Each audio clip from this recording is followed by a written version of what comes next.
time to grow with the SEO Queen. Receive the perfect leads like never before. No traffic is gonna explode. It's time to grow.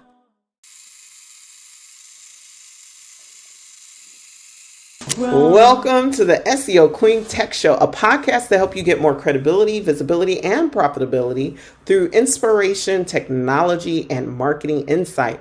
This podcast is for professionals and entrepreneurs who are looking to get more customers, clients, and patients. We are broadcast worldwide on Bashani Radio, iHeartRadio, and iTunes. Bashani Radio, always talking about everything from New York City. You can listen to the SEO Queen Tech Show on any mobile phone or tablet device. Also, as a thank you gift for listening to the SEO Queen Tech Show, you can go to SEOqueen.com and book a complimentary strategy session. Just go to SEOqueen.com and click on Speak to the SEO Queen and hop on my schedule. So today's guest is very, very important. This is a gentleman that you are aware of his work, but you have not had the pleasure of meeting him yet. And so I love bringing really giants behind the scenes of pop culture and science and technology to my listeners. So he is the literary trustee of the estate of one of the most iconic African American playwrights to ever live. She graduated from USC, this playwright, and if any of you are still wondering what playwright we're referring to, I'm just going to say For Colored Girls, Ntozake Shange's literary trustee of her estate. So he viewed the original production of For Colored Girls in its second successful year in 1977. And some 20 years later, he became Ntozake Shange's literary trustee. Mr. Sutton, Mr. Donald Sutton, is an internationally known arts administrator, fundraiser, and strategic guide for numerous creative and performing artists, including the voice of Mr. Ossie Davis. His work is away from the spotlight, off the stage, behind the scenes, and it's the reason why you can see Miss Shange's work on Broadway for the next 20 weeks and hopefully longer. You want to make sure you get your tickets. I already spoke to some of my colleagues who I've also interviewed on this podcast who have already bought their ticket, and they will be there. So the word is getting out. So you don't want to miss For Colored Girls. But back to Mr. Sutton. As the literary trustee, Mr. Sutton is responsible for directing attention to Shange's treasure trove of work, which includes 13 plays, 7 novels, 6 children's books, 19 poetry collection, in addition to essays, correspondence, and letters to editors. So without further ado, I want to introduce to some and present to others none other than Mr. Donald Sutton. How are you today? I'm very good, thanks, and very glad to be with you. Yes, I am excited to have you here with me today as well. And so I have to ask you, my first question to you is, how did you decide that you wanted to get into the entertainment industry and focus on theater of all things? Well, it was actually a kind of gradual thing, the type of thing that creeps up on you. I had a lot of fun in high school, singing in the choir, but I was never involved in theater. And I got involved in theater in kind of a strange way. I was a teenage electronics hobbyist, building radios and that type of thing. And when I got to college, one of the first people I met was a guy that was a ham radio operator brought, a ham radio station into the dormitory. Oh, wow. Okay. So we were friends, and I worked with him repairing and expanding that. And he was asked to design the lighting and to do the electrical bit for the college theater for one of their productions. And he asked me to help him. Okay. And me to the people that ran the college theater at Elmhurst College, just outside of Chicago. And when they met me, they said, "Hey, you've got a good voice. We want to, maybe think you should do a show." It turned out that the head of that theater department was doing a PhD in African theater. Oh, wow. And I mean, what's the chance of that, right? Wait, so you started helping a friend do the lighting for the theater, and the people running the theater there at Elmhurst was majoring in African American theater. Right. Guy that was the this is so. When it comes to theater, you are truly OG. Like, I think you were there. yeah, own up to that. The gray hairs would probably betray Right, me. an expert. But, You're so right. that introduced me to Wallace Shainka and Okot Pibitek and Kofi Awuner, all the great writers and poets, many of them of Ghana and Nigeria. And we did a whole series of African dramas, and that got me the acting bug. Mm-hmm. But I'm very interested in how the whole thing operated, because, my introduction had been the lighting, and I continued that. So I took a degree in theater and went on to grad school in Washington in theater. And while I was in school, I was in a 2-year Master of Fine Arts program. In my second year, I got cast at the Arena Stage in Washington, one of the country's most prestigious regional theaters, one of the first of them, in fact. And that was just pure luck. And I wound up in that company for 2 years. Getting introduced to the whole professional repertory theater operation. And also, though, they let me kind of roll around in the publicity department, because I was interested in that, and I could write a little bit, Okay. So they let me explore a lot, and it was really a tremendous opportunity there with Mm-hmm. Zell Chandler, the founders of the regional theater movement in America. At the same time, my younger sister had been plucked out of a freshman program at University of Iowa by the American stage director, Robert Wilson. And I think his reputation is much bigger worldwide than it is in the U.S., but the theater people know who he is. Robert Wilson and Philip Glass developed Einstein on the Beach, a landmark opera, and another 24 shows.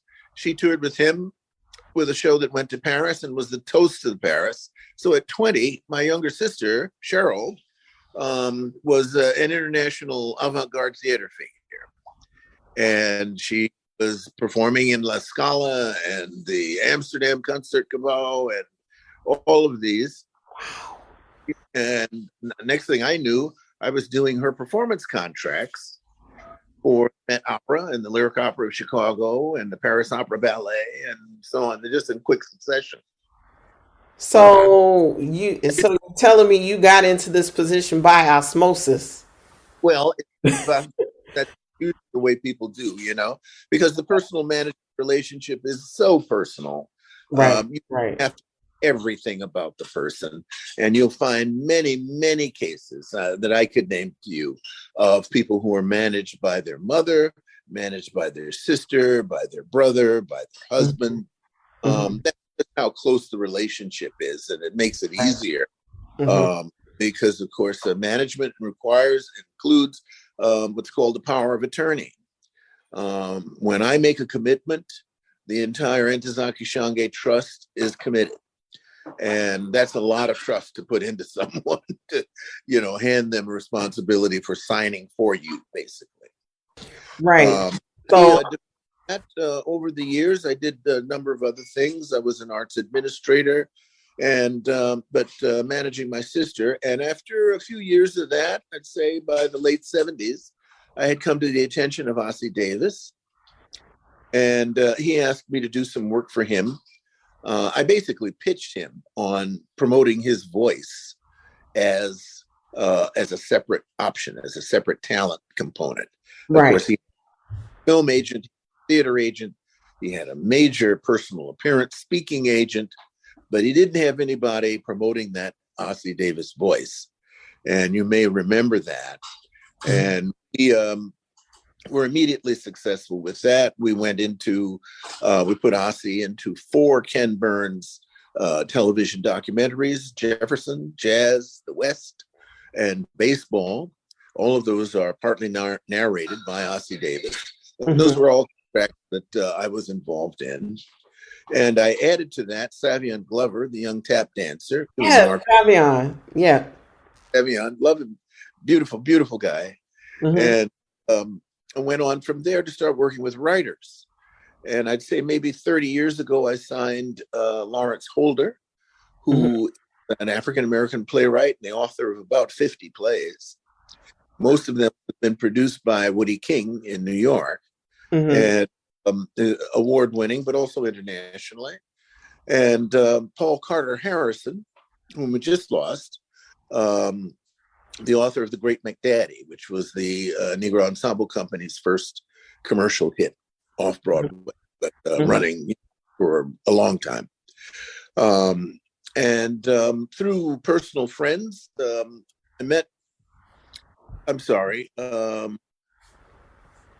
through personal friends, I met Ntozake Shange. Oh, wow. And we started working together in about 88, 89. And I did a lot of personal appearance booking for her through the mid-90s. And he went off into a fabulous teaching position that she'd been offered.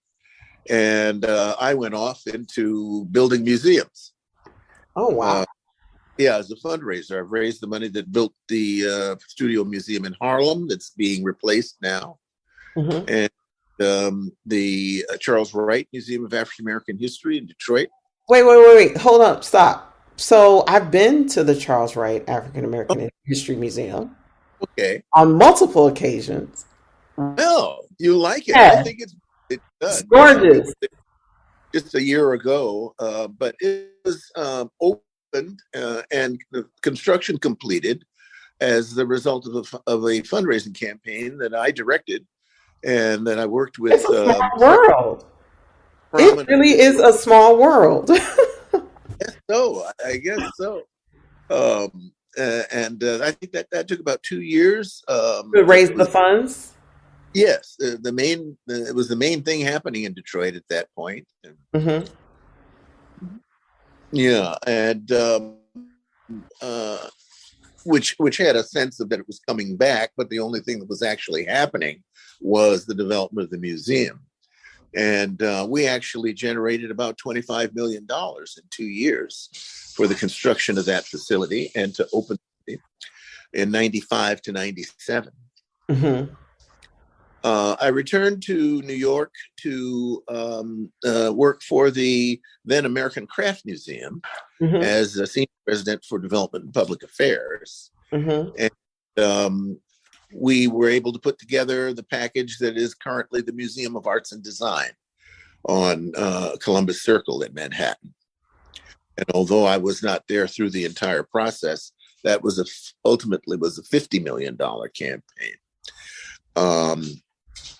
I continued kind of in that vein with academic institutions. I was at Rutgers, as you can see. I've got on my Rutgers because it's chilly here. Yeah, you have your Rutgers hoodie. As you can see, I'm wearing a sundress. I'm in Long Beach, California.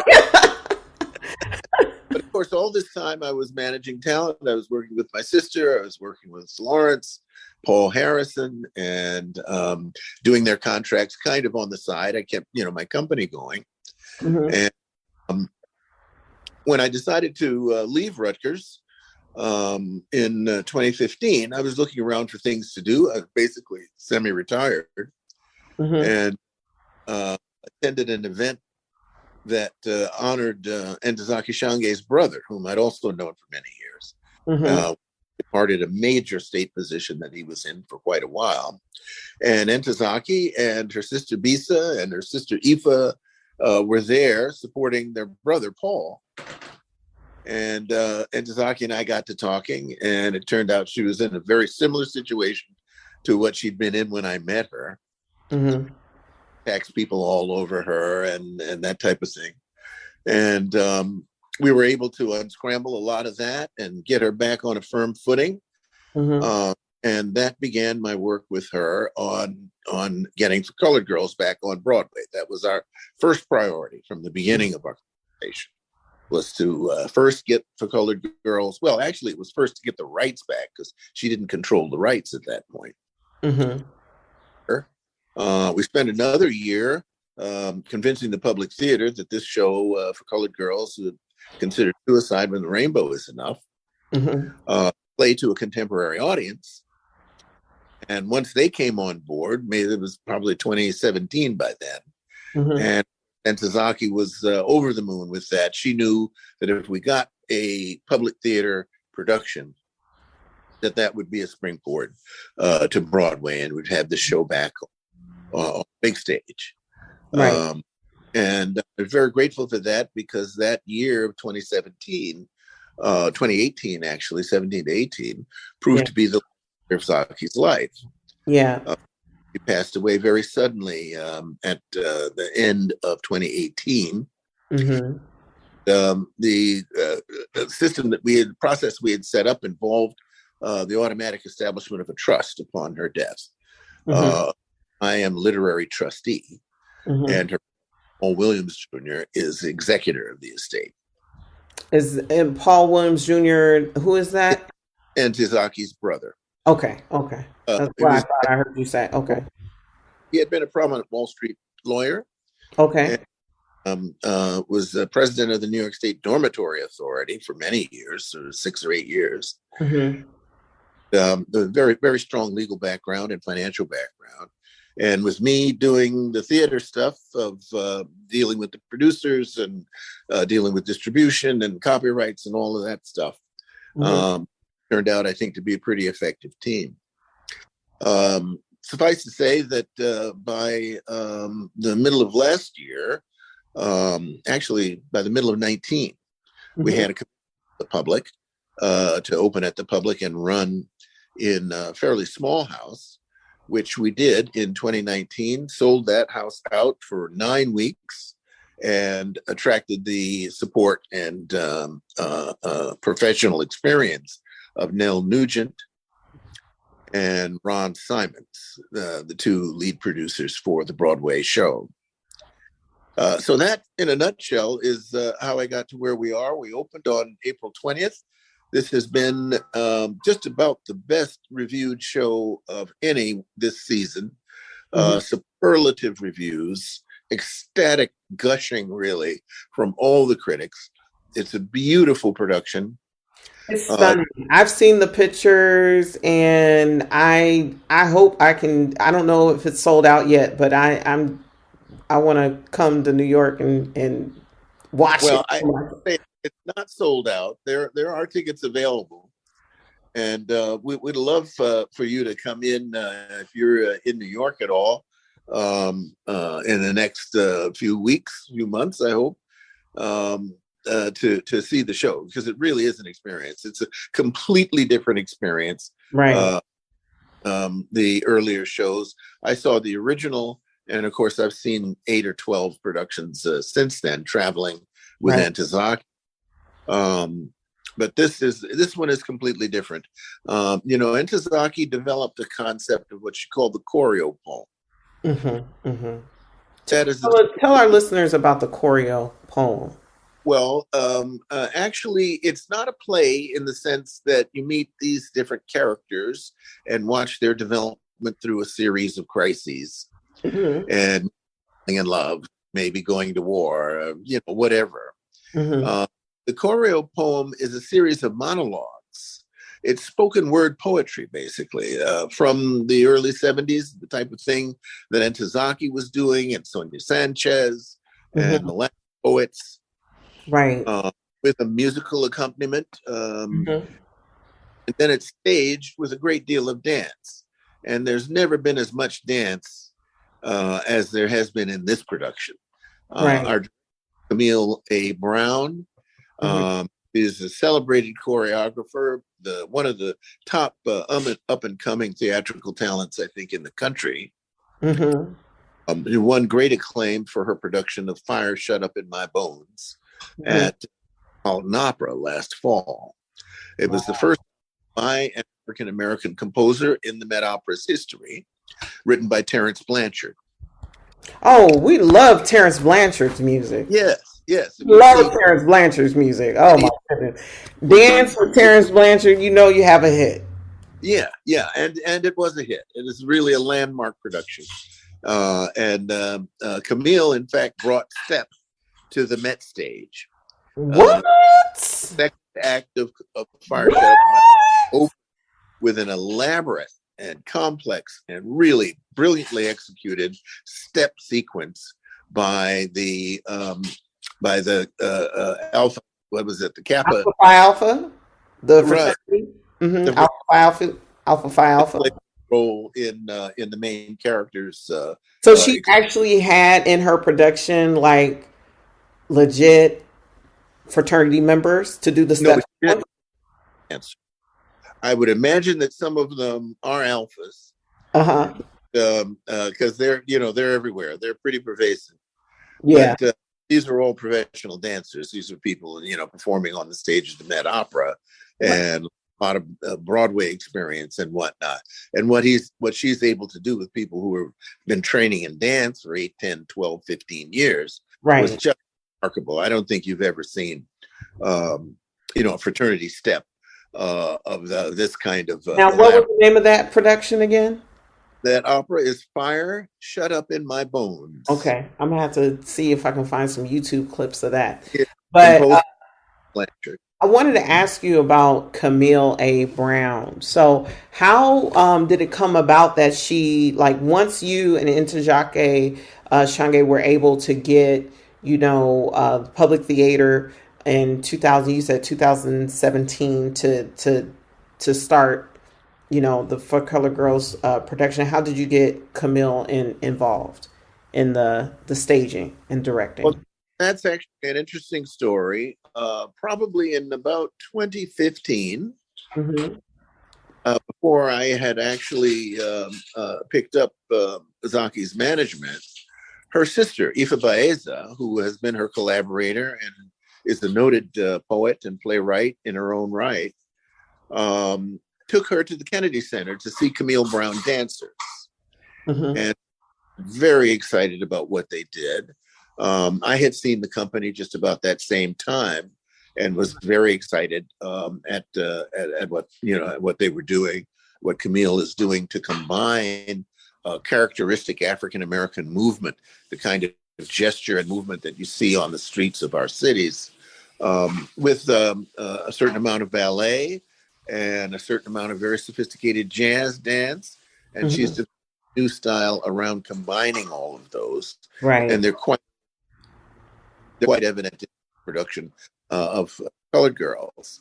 So Camille does kind of community events in which she encourages young people to get involved in dance and the arts.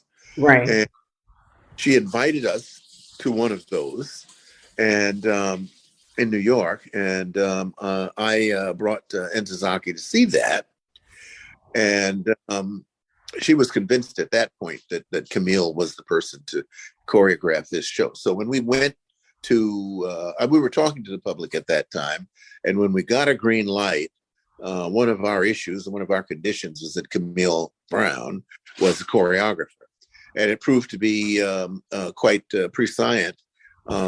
That Camille was nominated for a Tony Award right after that, or a show that we'd never seen, but I've since seen. And another year or so later, I was doing Fire Shut Up in My Bones at the Met. So by the time we went into rehearsal on For Colored Girls, we already had captured just about the hottest choreographer in the industry, and just a lovely. Wow, that's incredible. A lot. Well, things come together, I think, for the good.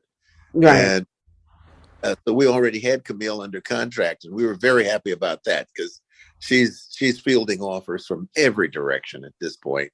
Right. And we had her lined up. But of course, COVID delayed all of this by about 2 years. Okay. The kind of marked step and marked time. And but Camille, I think, did get an opportunity, in some cases working with me, to really study this script and to add a couple of things from other works of Ntozake's that were added into For Colored Girls, and really come up to speed on how this would be interpreted and how it would be done. And when she went into work on it, the basis of her work was still dance and movement, but she was able, I think, to bring a really expert hand, far beyond her years, to the dramatic interpretation of the work and the presentation of the poetry, the building of, in some cases, rather complicated poetic images in the minds of the audience. One of the things that I'm just very proud of, that is so evident and that I really admire Camille's accomplishment. That's awesome. So, who would you say Ntozake Shange is? Who would I say Ntozake Shange is? Well, to my thinking, she's one of a small handful of actually classic playwrights with American background. Right, writing classical poetry, writing poetry is very difficult. But a good poet is able to communicate with his or her audience, either on stage or on the page, on several levels simultaneously. That's what poetry does. That's what it means to create word pictures. They say that, a picture is worth 1,000 words, but if you can use words to create 1,000 pictures, that's a lot of information. That's a lot of data. And is one of a handful of Americans that have achieved that. I think I put her in the tradition and the legacy of Homer and Shakespeare, and I don't think that's overstated, because her intention was to make an epic statement, and For Colored Girls has shown that it can do that and has done that. And I've joked with the cast that when they're in their early hundreds, they're going to have to keep in touch with their agents to send them up for Colored Girls 2080, because I'm sure it's coming, and they know all the lines already. Wow. When I think about the play For Colored Girls as a Black woman and the impact this had on me, and I would say that Ntozake Shange is also not only a playwright, but she's a griot in the same vein of like a Nina Simone, August Wilson. Her being able to articulate the experience of the Black woman in America is hits the nail on the head every time, and it's so moving, so impactful, and I'm really excited to see the production on Broadway. I'm really excited to see it. Well, of course, we're delighted. It's been a long road. I spoke to the cast on their first rehearsal day that this was actually the culmination of 7 years of work. Every day, I'm sure for the last 7 days, I've done something to do with getting For Colored Girls on Broadway, either through publicity, through promotion, through working with the producers, all of that.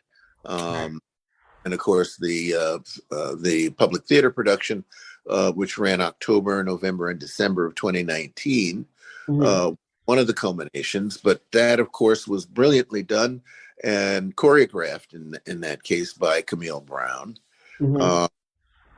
and attracted the attention of one of Broadway's most experienced and celebrated producers, Nell Nugent, who has 60 Broadway plays behind her, and who came in with guns blazing. She was ready to do this, and she knew it, and she knew where to get the money. And we were also able to enable, though, Ron Simons, Simon Entertainment, who was at that time bringing in Thoughts of a Colored Man. Okay. So involved with Ain't Too Proud and production. I think he's the most Tony awarded Black producer in the country. He has 5 Tony Awards. Oh, wow. For previous productions. That's a huge deal. That is huge. That is huge. I don't think there are any other African Americans with that credit. It's been a joy working with him. In fact, he just called me a minute ago. I got to call him back. Okay. That's awesome. So, my question before you give us, how to connect with Ntozake Shange's work is, what would you say to the aspiring playwrights and poets who want to get their work on Broadway? What tips would you give them on making that happen? Well, I would say become familiar with the best writers, the best artists from every background. Mm-hmm. We've got a number of brilliant African American playwrights. You mentioned August Wilson, but also Ossie Davis had a couple of Broadway successes of shows that he had written, and there really are a few more. And of course, at this point, we have a whole generation of young Black playwrights. Michael R. Jackson, who's Strange Loop, is running to packed houses right now on Broadway. Won the Pulitzer Prize in 2019, I think, when it premiered off Broadway. Dominique Morisseau has just opened the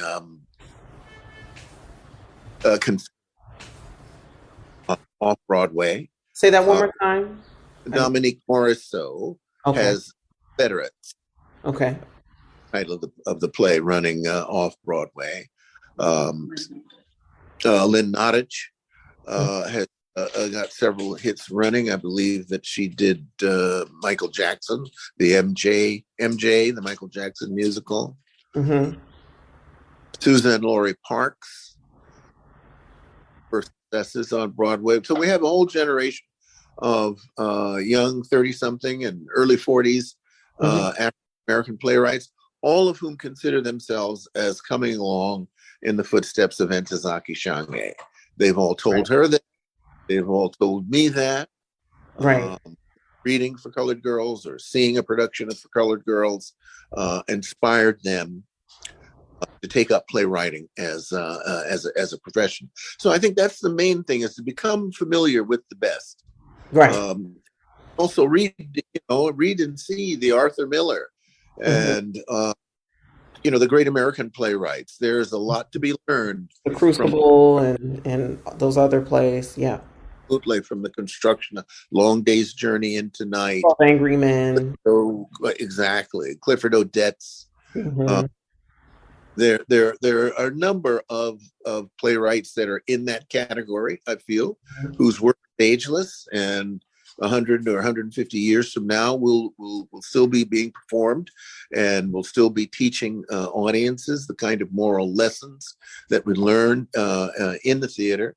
I think theater is a moral enterprise, and good plays always have a message that as to how people can improve their lives and society.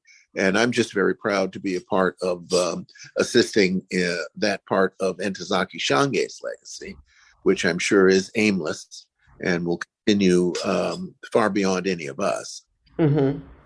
Wow, that's incredible. So how can people connect officially with her estate? Actually, the estate is operated through my company, Global Artists Management of New York. Mm-hmm. And we're available on the official Ntozake Shange website. That's official Ntozake Shange, all one word, .com, on the web. And of course, you've been a great help in expanding the reach on that. Absolutely. For professional assistance and support, you've done a great job for us, multiplying our reach by quite a few times, by 6 or 8 times in the last few months since we've been working with you. But official ntozakeshange.com has links to the box office for the show and a link to the reissued publication of For Colored Girls that includes an introduction by the celebrated young Black writer, Jesmyn Ward, and also an introduction by our director, Camille A. Brown, and that's available on Scribner and available at Amazon. For Colored Girls Who Considered Suicide When the Rainbow Is Enough, the re-release. It's all available by link on the official ntozakeshange.com website. Mm-hmm. Now, Ntozake, of course, was the author of 13 plays, of which the best known is For Colored Girls. But she was also the author and lyricist of a musical version of Betsy Brown, her novel, which we are working on right now to reintroduce as a musical, hopefully for a Broadway season coming up. She is the author of Spell Number 7. She is the author of a brilliantly accepted and well-received translation, they call it. It's really a complete adaptation of Bertolt Brecht's classic Mother Courage. And like I said, 13 other plays. A Photograph, Lovers in Motion, was produced by the Negro Ensemble Company just last year, just before the lockdown, to widely, widely approving reviews. And we have other shows that people are looking at. In addition to 7 novels. Now, I mentioned Betsy Brown, which is a coming-of-age story that's a biography of Ntozake as a young girl, as a 10 or 11, 12-year-old. Mm-hmm. That is the cutest story, and I think is going to make a tremendous musical. Also, she collaborated with her sister, Ifa Baeza, on Some Sing, Some Cry, which is a voluminous novel that covers 6 generations of African-American women in the same family, spanning the period from the end of the Civil War to World War II. It's epic. It's an African-American Thornbirds. And we are promoting that for a film treatment now. Like I said, there are 7 novels. They're all available on Amazon, and if you search Ntozake Shange on Amazon, you get about 3 pages. Yeah, I just have to say, for the listeners who are listening, support this art. Support it. It's so important. Well, that's really so many reasons. Mm-hmm. That's really what we need. Beside the issue of enabling artists to continue their brilliant work, there are remarkable lessons for all people, but particularly for African Americans, in the work of Ntozake Shange and our dear friend Sonia Sanchez, and many of the other people, some of whom you named. Both from the Black arts movement in the 70s and right up to today with these new younger poets and the best-selling authors and writers. We're working with Dr. Imani Perry right now on a survey compilation of unpublished work of Ntozake Shange that's being drawn from our archives at Barnard College. Of course, Dr. best-selling biographer of Lorraine Hansberry, Searching for Lorraine, was the New York Times bestseller. And we're those who are listening who don't know, Lorraine Hansberry wrote the play To Be Young, Gifted, and Black.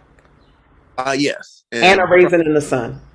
Better known as A Raisin in the Sun, but A Raisin in the Sun was the first successful Broadway hit by an African American writer.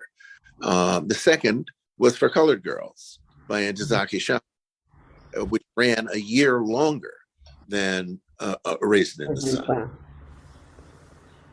This is incredible. I just want to thank you, Mr. Sutton, for taking the time to drop this incredible history lesson, giving us a view into the world of theater that we rarely ever get.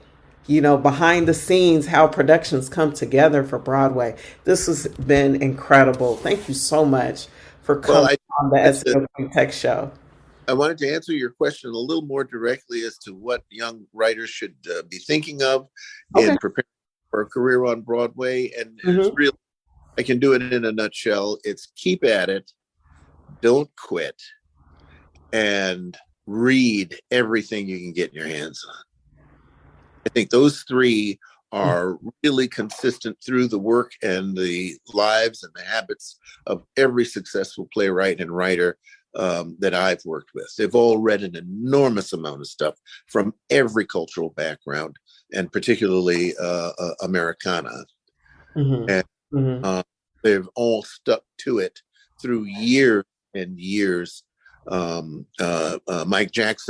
R. Jackson from A Strange Loop recounts in some of his interviews that A Strange Loop is an overnight sensation after 20 years of work. That script, elements of it started, and Colored Girls opened initially in 1977, and Ntozake had been working on elements of that for 10 years. Wow. Some of the poems in For Colored Girls were written when she was 19 and 20 years old. Wow. And we remark all the time at how could she have had that insight at 19? That's incredible. The beginning of Somebody Who Almost Walked Off With All of My Stuff. That poem right there. That's a classic. In fact, we have audience every night that speak it along with our actor. You could hear out in the audience, and I didn't know that he got away with it, and he don't know. Right. They say it right along with her on stage. That's definitely one of the realest poems in the collection. It resonates on a whole different frequency because a lot of people have been in that situation, so it really resonates. And it's recounted so poetically, and the image is so rich that people are very much affected by it. But she started elements of that poem when she was 19. That's incredible. Really is remarkable. Another thing I find remarkable about Ntozake Shange is how she viewed herself, and how she changed her name and the reasons why. But we're not gonna go into that now because I'm looking at our time. We could explanation of that as well is available on the website official.ntozake.com. Yes, look for the website of Ntozake that discuss the name change and her early years performing components of For Colored Girls in bars and dive bars and women's bars in San Francisco, and later moving that to New York and meeting up with theater people who said, well, this will make a show, and really it stemmed from that. It is still the longest, that original production is the longest running play by an African-American writer in Broadway history. And we're hoping that we're going to match that again this time. Oh, that's awesome. That's awesome. Well, you've been listening to the SEO Queen Tech Show, where my special guest has been Mr. Donald Sutton, who is the literary agent and the literary trustee for Ntozake Shange's estate. You can get more information about her estate by going to official.ntozakeshange.com.